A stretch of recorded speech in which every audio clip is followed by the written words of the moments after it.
What's going on, guys? It's DJ coming at you with another video. In today's video, I'm going to show you how to bring up the contextual menu on your Photoshop. So let's get into it. First thing you want to do is you want to bring up a menu for anything. Let's just pick one. We'll just pick one at random. And as you can see here, the bar isn't down here. Like if I wanted to bring up doing a generative fill or any of that stuff, I have to click on the left hand side. But there's a way for you to have it so it's in this area so you don't have to work too hard. So first thing you have to do is you have to go to Windows, go down to Windows, and then on this section here you just hit Contextual Tab bar, you bring it down here. So that way when you're doing things, you can import images by just hitting this button. You can generate images by hitting this button.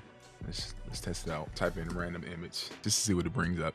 Random image generated. You can say you don't want that, and then you can choose the image reference style through here, and it just makes it easier for you to be able to create things onto this tab. So you can move it around. You can also, when you go to type, you can change your text type here without having to go up to this top menu. You can change text size, orientation, etc, etc. I just wanted to bring this up because this is a pretty cool feature that's on Photoshop, and I know that there were some people in forums that I read that said that they had issues with it not appearing, so I just wanted to shed some light on the situation. Okay, if you guys enjoyed the content, please like, comment, share, and subscribe, and I will catch you guys in the next one.